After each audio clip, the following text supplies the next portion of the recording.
Pope Leo XIV carries the spiritual weight of 1.4 billion Catholics, yet the rhythm of his daily life depends on four men most of the world barely knows. They do not appear at the balcony. They do not speak from the altar. They do not shape the public image of the papacy through interviews or speeches. But behind closed doors, in private rooms, during official audiences, and across the controlled movement of Vatican protocol, their hands are close to almost everything that surrounds the Bishop of Rome. Two private secretaries, one Augustinian religious and one former Swiss guard, now stand inside the quiet machinery of this papacy. One comes from Peru, where friendship with Robert Francis Prevost began long before the white cassock. One comes from Italy, carrying the rare discipline of canon law and technology into a church facing the digital age. One comes from Nigeria, bringing Africa closer to the center of papal service. One comes from Switzerland, after a lifetime spent guarding the secrets and doors of the Vatican. Together, they reveal something deeper than a staff list. They reveal the kind of church Pope Leo XIV trusts, the kind of men he keeps near, and the kind of mission he believes must now hold the center. Before the four men can be understood, the man they serve has to be seen first. Robert Francis Prevost was born in Chicago on September 14, 1955. Far from the ceremonial corridors where his name would one day be spoken as Pope Leo XIV, he entered the Order of St. Augustine in 1977, was ordained a priest in 1982, and built his formation not only through prayer, but through law, discipline, and long institutional training. His doctorate in canon law gave him the language of church governance, but Peru gave him the weight of real pastoral life. In the 1980s and 1990s, Prevost spent years in missionary service in Peru, first in Chulucanas and then in Trujillo. He served as community prior and seminary professor, close to migrants, minors, and the poor, far from the image of a cleric shaped only by Roman offices. That combination made him unusual inside the Vatican system. He knew the peripheries of the church, but he also knew how the center worked. By the time he became pope, Prevost carried both worlds inside him. He spoke English, Spanish, Italian, French, and Portuguese, and he could read Latin and German. He chose the name Leo XIV in honor of Pope Leo XIII, linking his papacy to Catholic social teaching, concern for workers, fairness, and the pressure of a new industrial age shaped by artificial intelligence. The men around him would not be random appointments. They would reflect the church he had already spent his life serving. The first man in Pope Leo XIV's inner circle does not begin in Rome.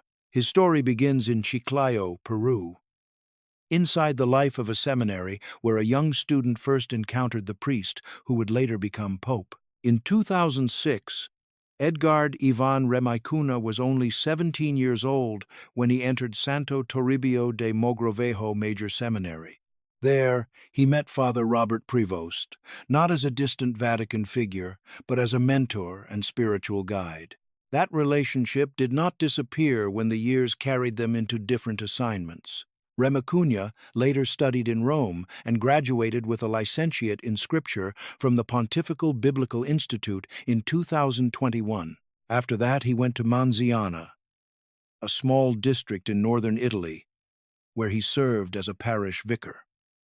The path looked ordinary from the outside, but the bond with Prevost remained intact. When Prevost returned to Rome in 2023, he appointed Remacuna as his secretary in the dicastery for bishops. The appointment was professional, but the history behind it was personal. When Prevost left Chiclayo for Rome, Remacuna had written a farewell message, thanking him for everything, for the chance to work beside him, and above all, for friendship and trust. Later, when Remacuna himself left Chiclayo, he wrote that he was leaving with nostalgia, but also with the comfort of knowing that a friend was waiting for him.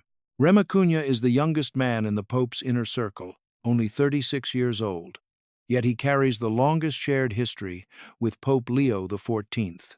His presence beside the Pope is not built on status or public visibility.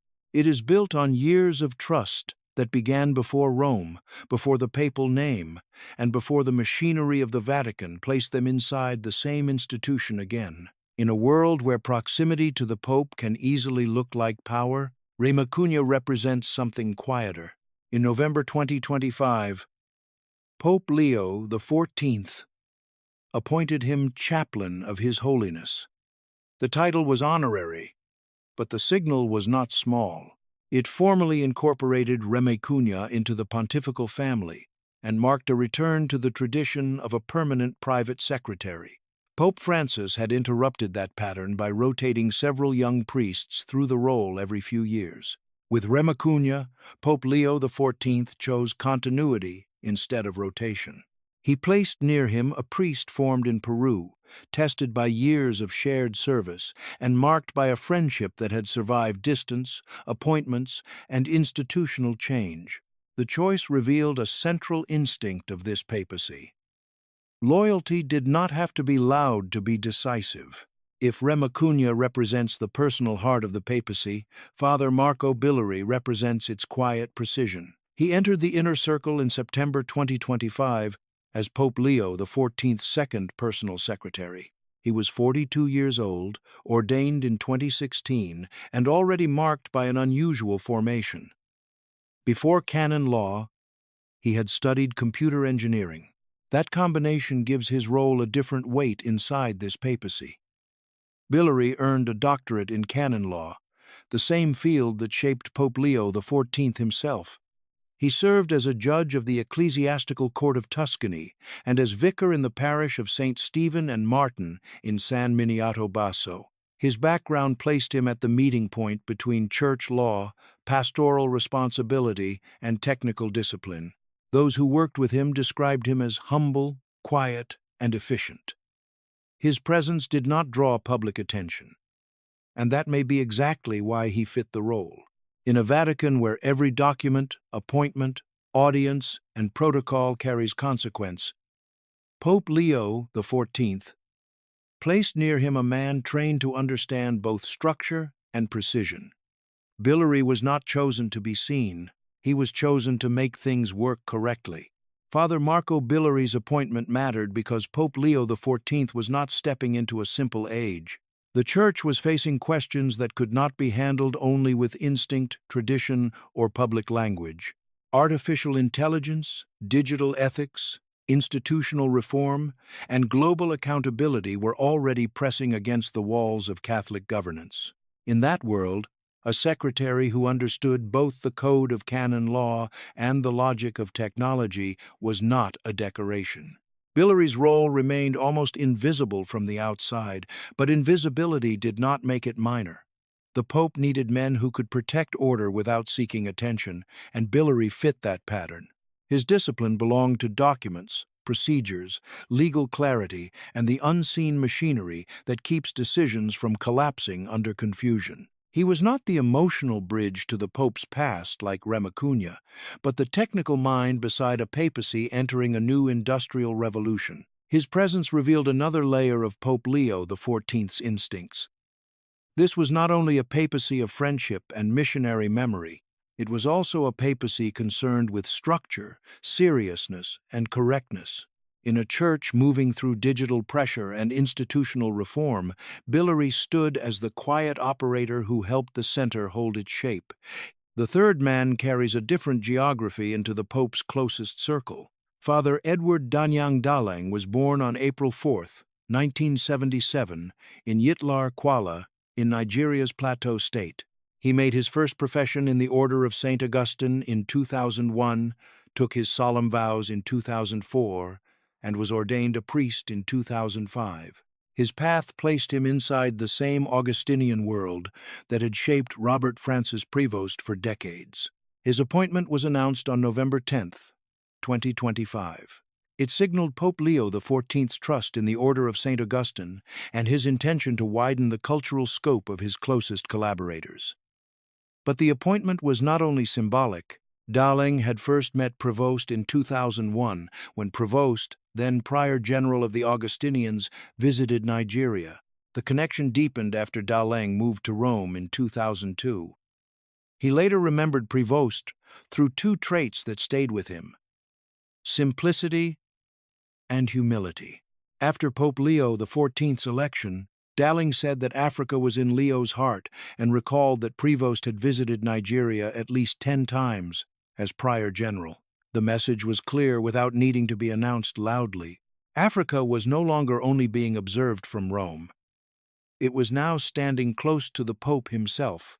Father Dalang belonged to a generation of African clergy formed in more than one world. His roots were in Nigeria's vibrant Catholic life, but his education and service also passed through Rome. He earned a doctorate in moral theology from the Pontifical Alphonsian Academy and later served as General Counselor for Africa in the Augustinian order. He also became Procurator General of the order, responsible for its official relations with the Holy See. Pope Leo XIV then gave him a role that had not previously existed in the Vatican's organizational charts. Dalang became vice-regent of the prefecture of the papal household, a position created by the Pope himself. In practice, this meant he would receive and accompany the Holy Father during meetings with monarchs, international authorities, and heads of state. The appointment placed him not at the edge of ceremonial life, but inside one of the most visible channels of papal encounter. His presence carried a larger meaning without needing to become a slogan. African Catholics are increasingly shaping the future of global Christianity, and Dalang's place near Pope Leo XIV made that shift visible inside the Vatican itself. He was not merely a representative figure. He was a trusted religious, an Augustinian, a theologian, and a sign that the demographic movement of the Church was now touching the papal household. The fourth man in the inner circle is different from the others in almost every way. Anton Kepler is not a priest, not a theologian, and not an academic figure formed in seminary classrooms or Roman faculties. He was born in 1979 in the Swiss canton of St. Gallen in the town of Wattwil. His path to the Pope did not pass first through lecture halls, but through uniform, discipline, and long service inside the Pontifical Swiss Guard. Kepler joined the Swiss Guard in February 2001, entering the smallest army in the world and one of the most closely watched institutions inside the Vatican. For 25 years, he served through the pontificates of John Paul II, Benedict XVI, and Francis. He worked through the Vatican scandal, the COVID pandemic, and the death of the last pope. He was responsible for the armory and for the management of the third section, which included the military band. On March 1, 2026, Pope Leo XIV designated him as his butler, also known as Chamberlain. The role may sound simple from the outside, but inside the Vatican it is one of the most intimate positions around the Pope. Kepler is often seen near the Holy Father during travels, carrying rosaries to be distributed or receiving gifts offered to the head of the Catholic Church. After a quarter-century guarding Vatican doors and secrets, he was now entrusted with daily service beside the shepherd himself. Seen together, the four men form a map of the church Pope Leo XIV has chosen to keep close. Remacuna brings Peru, youth, friendship, and the memory of missionary life. Billery brings Italy, canon law, technological discipline, and quiet institutional precision. Dalang brings Nigeria, Augustinian trust, moral theology, and the growing weight of Africa inside global Catholicism. Kepler brings Switzerland, military discipline, tested loyalty, and 25 years of service inside the Vatican's most guarded spaces. Around the Pope, these men work in coordination with the Secretariat of State of the Holy See. They help manage general and private audiences, support logistical movement, and protect the strict protocol that shapes the Vatican's daily public face. Their work is rarely noticed because it is not meant to be noticed. They do not build their own public image. They do not stand at the center of the balcony or speak over the Pope's mission. Day after day, audience after audience, journey after journey, they remain close enough to power to feel its pressure and disciplined enough not to claim it. The inner circle of Pope Leo XIV is not built on spectacle. It is built on humble, faithful service. Behind Pope Leo XIV stands a team that looks like the Church itself. Peru, Italy, Nigeria, and Switzerland do not form a decoration around the papacy. They form a working circle of trust, shaped by youth and experience, law and technology, missionary friendship and military discipline. Each man stands close to the Pope for a different reason, but all four serve the same center. They are not the story of power in its loudest form. They are the story of power carried quietly, through open doors, prepared audiences, protected schedules, delivered documents, received guests, and unseen acts of service. Christ remains the center of the Church, but these four men help make sure the center holds.